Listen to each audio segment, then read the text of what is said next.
آپ لوگوں میں سے اکثر لوگوں نے جب مسجد کا رخ کیا ہوگا عبادت کے لیے یا کرتے ہوں گے، تو جب مسجد میں داخل ہوتے ہوں گے تو ان کو بہت سے لوگ ٹوکتے ہوں گے کہ تمہاری شرٹ ہاف آستین کی ہے، تمہاری نماز نہیں ہوگی، تم نے زور سے آمین کہہ دیا ہے، تمہاری نماز نہیں ہوگی، تم نے جو ہے ہاتھ سینے پہ باندھ دیا یا زیر ناف باندھ دیا، یا پھر تمہارے پاؤں کے درمیان مخصوص فاصلہ نہیں ہے تو تمہاری نمازیں نہیں ہوں گی۔ بات بات پر ہمیں یہ ٹھہرا دیا جاتا ہے کہ تمہاری نماز فاسق ہو چکی ہے، تمہاری نماز قبول نہیں ہوگی۔ بات بات پر ہمیں جہنم کا پروانہ جاری کر دیا جاتا ہے اور ہمیں دارہ اسلام سے خارج کر دیا جاتا ہے۔ کیا ہمیں یہ لگتا نہیں ہے کہ یہ ہمارے تناؤ کسی کیفیت جو ہم مذہب کے علمبردار بن کر، مذہب کے نمائندگان بن کر لوگوں پر تسلط کر رہے ہیں، یہ مشکلات اور یہ بھاری پن جو مسلط کر رہے ہیں، اس کی وجہ سے آج کے نوجوان مذہب سے دوری اختیار کر رہے ہیں؟ کیا وجہ ہے کہ یہ اللہ اور رسول کا نام سنتے ہی کوسوں میل دور بھاگنے لگتے ہیں؟ جمعے کا خطبہ ہو تو جمعے کے خطبے کے آخری وقت کے دوران مسجد میں داخل ہوتے ہیں اور سلام پھیرتے ہی مسجد کے باہر کا راستہ ڈھونڈتے ہیں، اور آپ سب دیکھ سکتے ہیں کہ کیسے نماز ختم ہوتے ہی مسجد کے باہر کتنا رش جمع ہوتا ہے، اور اندر مسجد میں دعائیں ہو رہی ہوتی ہیں، اللہ سے مناجات ہو رہی ہوتی ہے، اور لوگ اندر نہیں آتے ہیں۔ کیا وجہ ہے؟ اس کی صرف وجہ یہ ہے کہ ہمارے مذہب کے نمائندگان نے لوگوں کو مذہب سے متنفر کر دیا ہے، مذہب سے باغی بنا دیا ہے، اللہ اور رسول کی محبت بانٹنے کے بجائے ان کے اندر ڈر بٹھا دیا ہے کہ بات بات پر وہ سہم سہم کر چلتے ہیں، پھونک پھونک کر قدم رکھتے ہیں کہ کہیں ہمیں پھر سے کفر کا فتویٰ نہ لگ جائے، یا ہم پر یہ جو ہے حکم نامہ جاری نہ ہو جائے کہ تمہاری عبادتیں قبول نہیں ہو رہی ہیں، تمہارے نماز روزے سب فاسق ہو چکے ہیں۔ تو ہم کس طرح آج کے نوجوان کو دوبارہ جو ہے وہ اللہ اور رسول سے محبت کی طرف راغب کرے؟ آپ نے ایک اور لفظ سنا ہوگا، ایک اور جملہ لوگوں کو کہتے ہوئے سنا ہوگا، جب آپ ان سے سوال کرتے ہوں گے کہ ہم اللہ کی عبادت کیوں کریں، ہم پر یہ فرائض کیوں رکھے گئے، یہ واجبات کیوں رکھے گئے، تو آپ کو یہ سننے میں رپلائی میں یہ سننے میں ملے گا کہ دین میں بیٹا کوئی سوال نہیں کیا جاتا۔ وہ لوگ جو آپ کو یہ گائیڈ کرتے ہیں کہ دین میں سوال نہیں کیا جاتا، دراصل وہ تھوڑے سے غلط ہوتے ہیں۔ دین میں سوالات نہیں، دراصل محبت میں سوال نہیں ہوتا۔ جب انسان کو کسی سے محبت ہو جاتی ہے تو پھر وہ بنا سوچے سمجھے اپنے محبوب کی ہر خواہش کو، ہر تمنا اور ہر آرزو کو پورا کرنے کے لیے اپنی جان کی بازی لگا دیتا ہے۔ تو جب ہم ایک انسان کو، ایک نوجوان کو، جب اس کو اللہ اور رسول کی محبت ہی نہیں سکھائیں گے اور پھر اس سے یہ امید کریں گے کہ وہ بغیر سوال جواب کے وہ اسلام کے احکامات اور ارکان کو پابندی کے ساتھ ادا کرے، تو یہ سراسر زیادتی ہوگی۔ وہ نوجوان کبھی بھی دل سے عبادت نہیں کرے گا، کبھی بھی دل سے ایمان اور اسلام کو قبول نہیں کرے گا، حالانکہ ایمان مجمل میں خاص طور پہ لکھا ہوا ہے کہ میں اقرار کرتا ہوں دل سے اور اپنی زبان سے۔ تو ہم لوگ تو زبان سے تو اقرار کر لیتے ہیں، لیکن اپنے دل سے جو ہے اس بات کی تصدیق نہیں کرتے۔ ہم جو آج کل عبادت کر رہے ہیں، جو یہ صرف اور صرف ایک عادت بن چکی ہے، یہ مجبوری ہے سوسائٹی کا یا اپنے والدین کا، بس پریشر ہوتا ہے کہ اس کی وجہ سے ہم لوگ یہ عبادتیں سر انجام دیتے ہیں، ورنہ تو ہمارا دل اس کی طرف مائل نہیں ہوتا، متوجہ نہیں ہوتا۔ صرف اس کی وجہ یہی ہے کہ ہمیں جو ہے صرف مذہب کو مذہب کی ایک مشکل شکل جو ہے وہ پیش کی گئی ہے ہمارے سامنے، جس کی وجہ سے ہم دور ہوتے جا رہے ہیں، اور دنیا میں جگہ جگہ نہ صرف غیر مسلم مذہب سے متنفر ہو رہے ہیں، بلکہ ہمارے خود اپنے مسلمان جو ہے وہ مذہب سے دوری اختیار کرتے جا رہے ہیں۔ ہم نے اپنے آپ کو فرقوں میں بانٹ لیا ہے، ایک دوسرے کے پیچھے نماز پڑھنے سے جو ہے ہم لوگ گریز کرتے ہیں، ایک دوسرے کو کافر قرار دیتے ہیں۔ وہ دین جس کے ہم رکھوالے ہیں، ہم نمائندگان بنتے ہیں، وہ جو دین امن و محبت کا ہے، امن و سلامتی کا ہے، وہ دین جو متحد کرنے آیا تھا، تمام انسانیت کو ایک لڑی میں پرونے آیا تھا، ہم نے اس کو کیا کر دیا؟ فرقوں میں بانٹ دیا ہے، اور ہم اس پر فخر محسوس کرتے ہیں۔ ہم سمجھتے ہیں کہ ہم ہی ٹھیک ہے، ہمارے علاوہ تمام سوچنے سمجھنے والے وہ سب غلط ہیں۔ یہ ساری روش ہماری غلط ہے، اس کی وجہ سے ہم اب تک کتنا نقصان اٹھا چکے ہیں۔ ہمیں دنیا میں کوئی عزت کی نگاہ سے نہیں دیکھتا ہے، ہم الٹا اسلام کو جو ہے بدنام کرنے کا ذریعہ بن رہے ہیں۔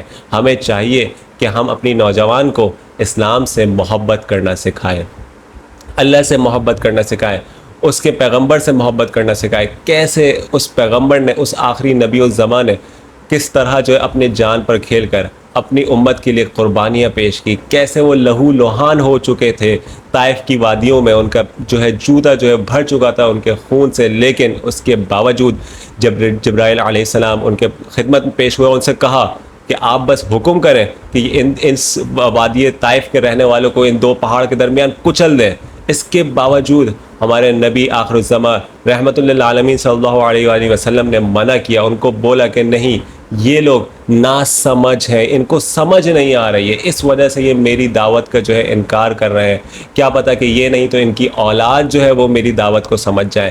کتنے جو ہے انہوں نے رحم دلی کے ساتھ اس آفر کو ٹھکرا دیا جو ان کے فرشتے جبرائیل علیہ السلام نے ان کو دی تھی۔ اگر وہ اس چیز کو یہ مثال قائم کر دیتے، کیونکہ اس سے پہلے جتنے ہی پیغمبر تھے جب ان کو غصہ آتا تھا تو اپنی جو امت کے لیے وہ عذاب مانگتے تھے، لیکن ہمارے نبی نے کبھی بھی عذاب کی خواہش نہیں کی۔ ہم تو اس نبی کے ماننے والے ہیں جو تمام ہی انسانیت کے لیے خیر کا پہلو لے کر آئے تھے۔ انہوں نے تو یہ مثال قائم کی کہ ان کے اوپر جس نے کچرا پھینکا، کوڑا پھینکا، اسی کی جا کے اعادت کرنی شروع کر دی۔ اور اس کے علاوہ جب وہ فتح مکہ کے وقت ایبسولوٹ پاور کے حامل تھے، اس کے باوجود انہوں نے جو ہے تمام ہی مکہ والوں کے لیے عام معافی کا اعلان کیا۔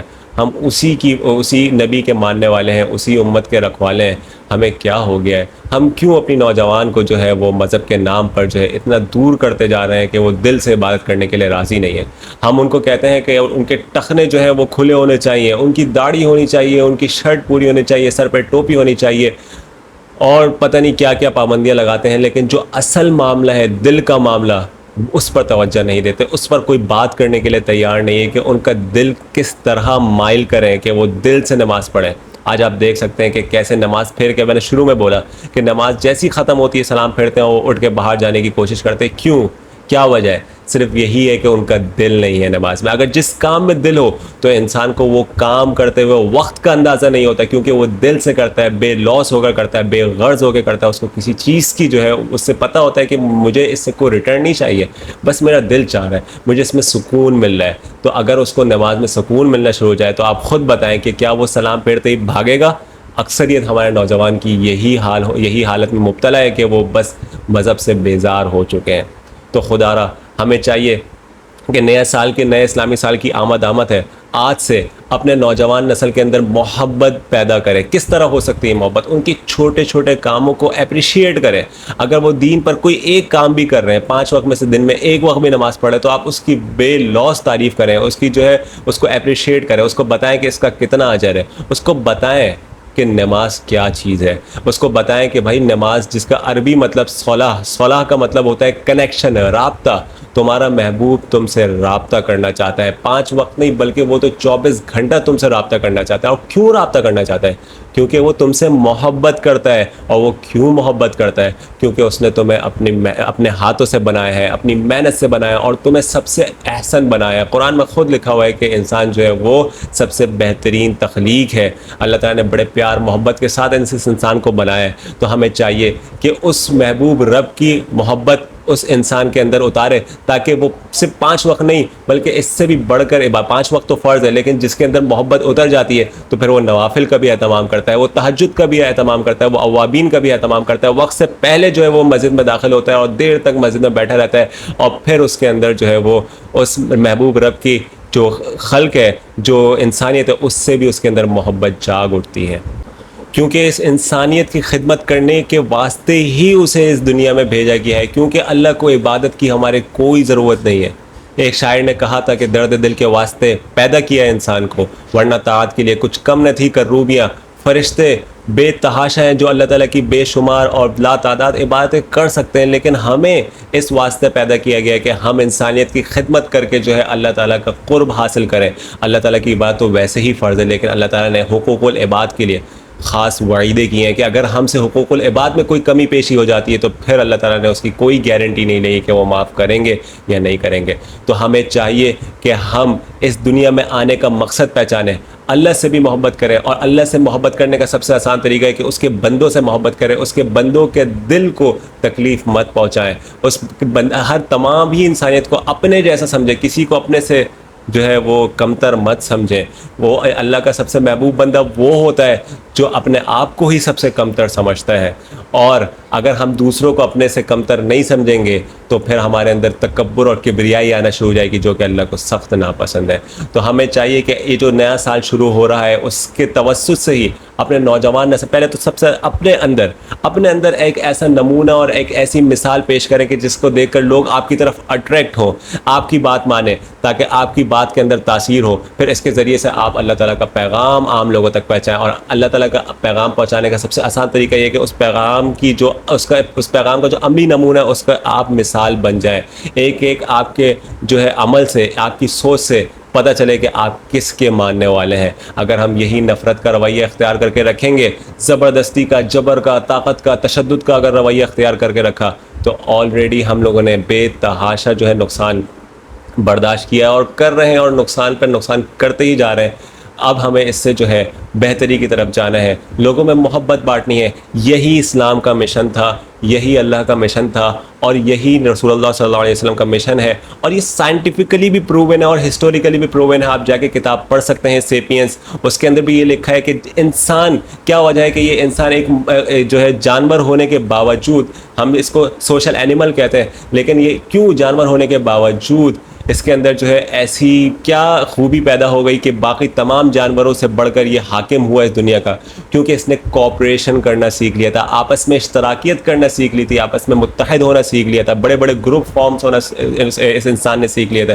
تو یہی وجہ ہے کہ ہم اگر متحد نہیں ہوں گے، ہمارے اندر یونٹی نہیں ہوگی، ہم آگے نہیں بڑھ پائیں گے. اور یونٹی کا سب سے بڑا جو فیکٹر ہوتا ہے وہ محبت ہوتی ہے. ہمیں محبت کرنا سکھانی ہے. ہمیں لوگوں کو دور نہیں کرنا. کہ کوئی مسجد آ ہی رہا ہے، جس ہولیے میں بھی آ رہا ہے، اس کو اپریشیٹ کریں کہ ایٹ لیسٹ مسجد تو آ رہا ہے. 5 وقت میں سے ایک وقت آ رہا ہے، اس کو اپریشیٹ کریں. مہینے میں ایک دن آ رہا ہے، اس کو اپریشیٹ کریں، اس کی حوصلہ افزائی کریں، اس کا دل رکھیں. آپ خود دیکھیں گے اس کے اندر کتنا بدلاؤ آئے گا. وہ پھر آہستہ آہستہ وہ اللہ کی محبوبیت کا راستہ اختیار کرے گا. تو خدا را ہم جج بننے کی ضرورت نہیں ہے. اگر بننا ہی ہے تو صرف اپنے جج بنیں، اپنے آپ کو سنواریں، تاکہ دوسرے آپ کو دیکھ کر بھی اپنے آپ کو سنواریں. امید کرتا ہوں کہ آپ کو یہ میری ویڈیو سمجھ آئی ہوگی. انداز بیاں گرچہ میرا شوق نہیں ہے، شاید کہ اتر جائے تیرے دل میں میری بات. اس امید کے ساتھ میں آپ سے اجازت چاہتا ہوں. اگلی ویڈیو میں انشاءاللہ ملاقات ہوگی. اللہ حافظ.